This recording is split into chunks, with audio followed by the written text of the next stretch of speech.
Assalamualaikum warahmatullahi wabarakatuh.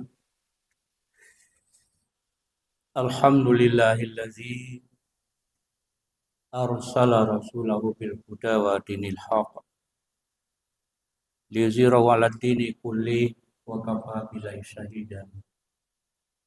Asyhadu an la ilaha illallah wahdahu la syarikalah wa asyhadu anna Muhammadan abduhu wa rasuluh sallallahu alaihi wasallam.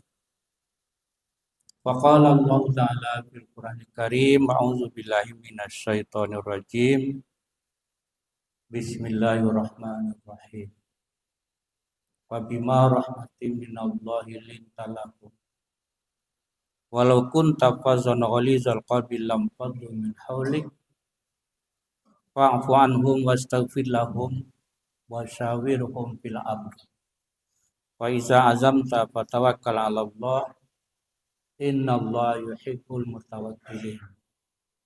Shadaqallahul azim. Ma'asyiral muslimin rahimakumullah.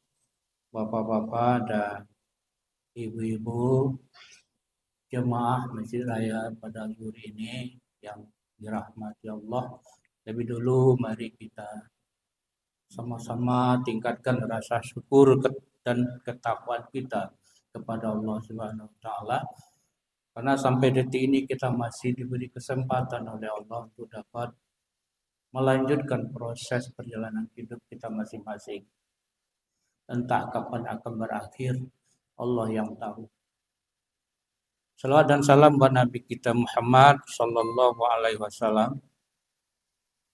Jamaah zuhur yang berbahagia, sesuai dengan apa yang disampaikan oleh Bapak pengurus tadi, sekitar 15 menit kita coba menyampaikan semacam tausiah atau ceramah agama, di mana kita tahu bahwa hari ini atau saat ini kita berada di penghujung hari-hari terakhir daripada bulan Rabiul Awal. Kalau tidak salah tanggal 26 Rabiul Awal hari. Untuk itu dalam kesempatan yang ringkas ini kita ingin bahwa Rabiul Awal itu adalah bulan yang bersejarah bagi kita. Lahirnya Nabi kita Muhammad sallallahu alaihi wasallam. Maka dalam rangka mengenangnya itu mungkin perlu kita renungkan kesan dan pesan yang ada di dalam peristiwa itu, di mana beliau kita ketahui tidak hanya sebagai Rasulullah, sebagai Nabi Allah, tetapi juga seorang pemimpin umat, seorang pemimpin masyarakat dalam kehidupan sosial. Nah, tadi penceramah mengutip ayat dalam surah Al-Imran ayat 159, di mana dalam ayat ini ada beberapa karakter atau sifat dari Rasulullah itu dalam memimpin umat.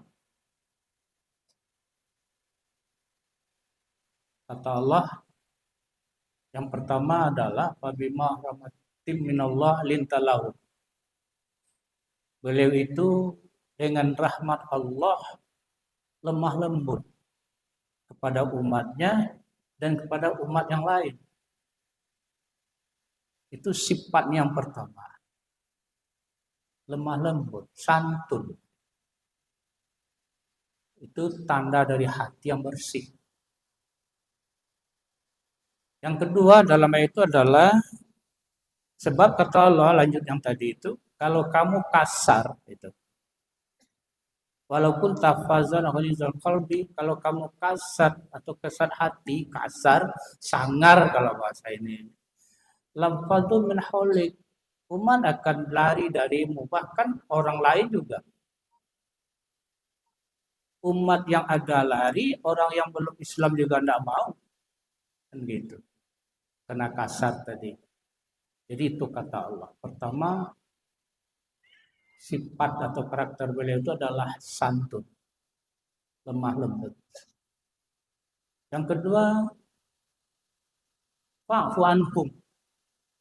Beliau sangat suka memaafkan kesalahan orang lain. Sekalipun orang yang lain itu yang bersalah kepada dia, malah dia yang memaafkan lebih dulu. Itu susah mencarinya itu di dalam kehidupan sehari-hari. Sekarang kita masih mengatakan kalau dengan Syano itu harus dia yang minta maaf pada saya, gitu kan? Bukan saya minta maaf, gitu. Tapi Rasulullah bukan. Tidak hanya orang itu minta maaf, tapi bahkan dia lebih dulu memaafkan sebelum orang minta maaf. Nah, ini kelebihan beliau.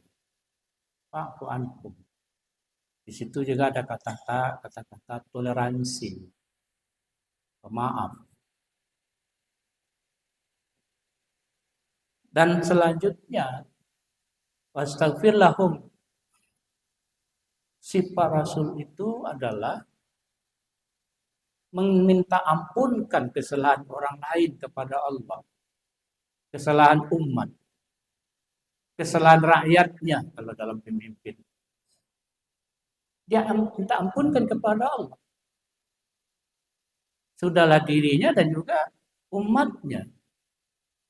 Padahal tadi mungkin umatnya itu ada bersalah sama dia. Tapi dia ampunkan kesalahan itu kepada Allah Subhanahu wa taala. Itu kalau kita lihat sejarah banyak contoh-contoh yang sangat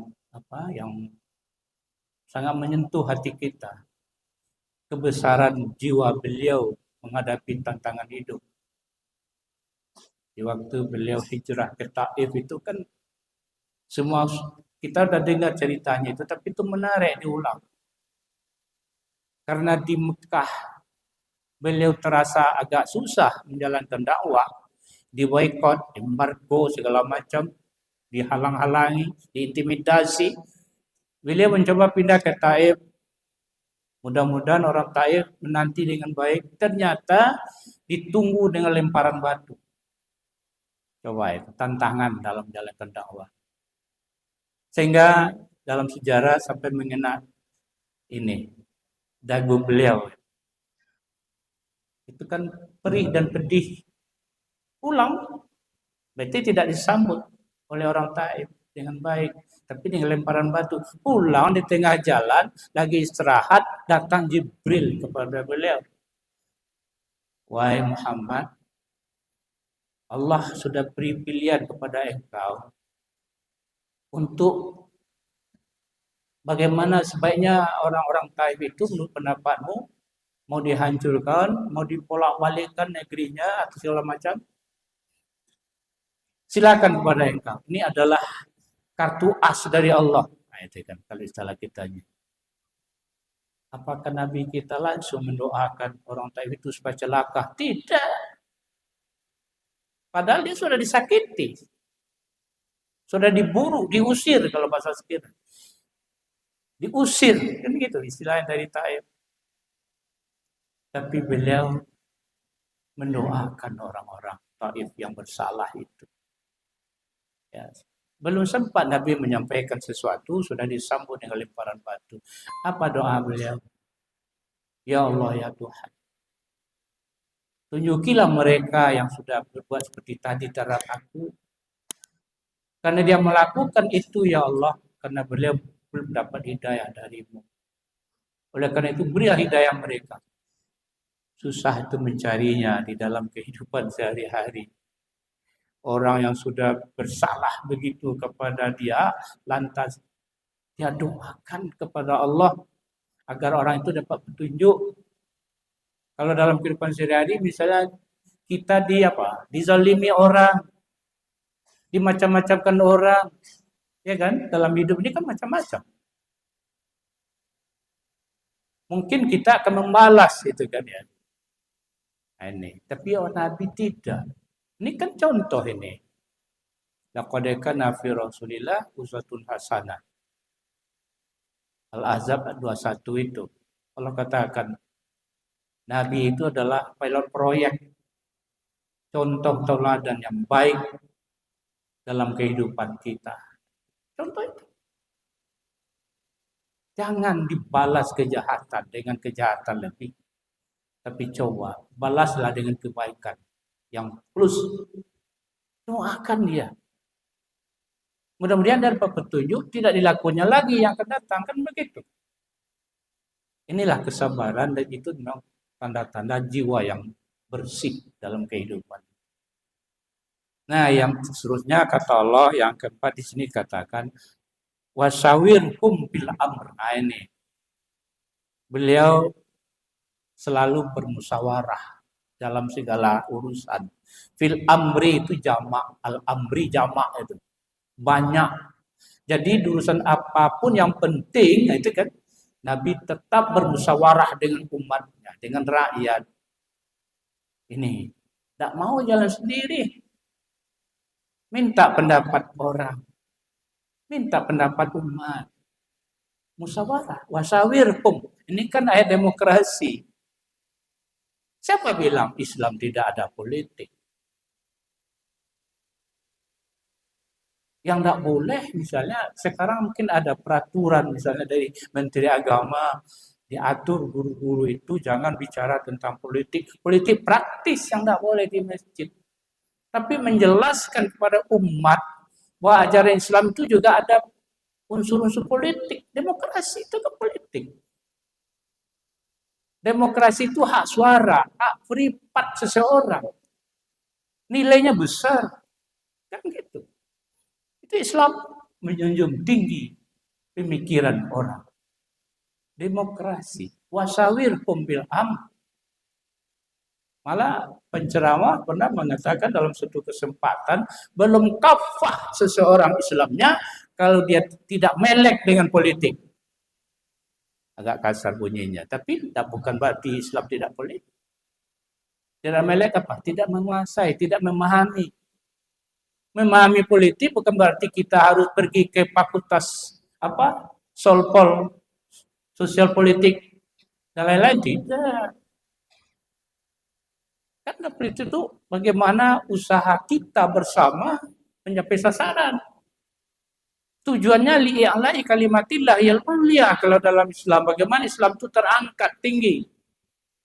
Tujuannya. Bukan untuk macam-macam. Jadi sampai tidak ada yang membantah. Belum kafah. Kafah apa? Belum total Islam seseorang kalau dia tidak melek dengan politik. Tidak melek, tidak menguasai, tidak paham dengan politik. Tapi harus menguasai dengan politik. Umat Islam harus. Kalau tidak umat Islam menguasai politik, dia akan dipolitiki orang. Wasawirhum. Nih. Dan yang terakhir, beliau itu kata Allah dalam ayat ini adalah fa iza azamta fatawakkal 'ala Allah. Beliau itu konsisten, perencanaan sudah matang, sudah berbulat tekad, fatawakkal 'ala Allah. Baru diserahkan kepada Allah. Setelah rencana dibuat, rencana yang sangat strategis, taruh begitu, jangan lupa tawakal kepada Allah. Serahkan kepada Allah Subhanahu wa taala. Mudah-mudahan Allah akan memberi kemudahan-kemudahan dalam menjalankan rencana ini. Begitu konsepnya seorang rasul dalam memimpin umatnya. Barangkali kalau bicara tentang santun tadi jemaah, kita tahu memang ya ayat-ayat tentang itu juga banyak sekali yang mengatakan Rasulullah itu penyantun, penyayang, gitu, yang akan kita tiru dalam kehidupan. Itu tandanya hatinya bersih. Muhammadur Rasulullah wallazina ma'u asyidda 'alal kufar ruhamau bainahum, itu ayat. Muhammad itu adalah utusan Allah dan orang-orang yang bersamanya asyidda 'alal kufar, memang tegas terhadap yang kafir, terhadap yang musyrik, terhadap ini. Tegas bukan perang. Jadi surah Al-Kafirun itu kan tegas tuh. Lakum dinukum waliyadin itu kan tegas, tidak mau dibawa kemana-mana. Karena ini prinsip. Itu artinya. Asyidda 'alal kufar, tegas. Tapi ruhama bainakum, berkasih sayang sesama mereka, luar biasa. Luar biasa ini. Ini memang hadis Nabi terakhir dalam ceramah kita pun mengatakan dalam hadis dari Ibnu Umar itu. Hadis masyhur ya. Irhamu man fil ard. Santunlah kamu kepada orang yang ada di bumi. Kepada makhluk Allah yang ada di bumi. Insya Allah. Yarhamkum man fis sama. Allah nanti akan di mana kamu akan disantuni oleh orang yang ada di langit. Siapa?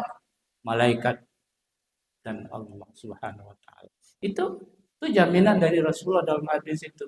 Sayanglah kepada makhluk di bumi, tidak hanya manusia. Makhluk-makhluk yang lain kita sayangi, jangan dizalimi. Jangan berbuat zalim.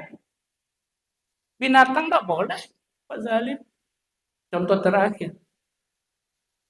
Di waktu sebelum Rasulullah jadi rasul, taruh zaman jahiliyah itu, orang menyembelih unta bagaimana? Mau makan daging unta bagaimana? Tidak disembelih, tapi diambil bagian-bagian tertentu. Dibiarin saja dia. Itu kan zalim. Sakitnya luar biasa itu. Diambil, nanti diambil lagi tempat lain. Diambil lagi yang lain. Tapi dengan datangnya Rasulullah, ayat Islam itu dibuang. Sembelih dengan pisau yang tajam. Supaya tidak merasa sakit. Itu kan santun kepada binatang. Apalagi pada manusia. Tafakkaru ya ulil albab. Assalamualaikum warahmatullahi wabarakatuh.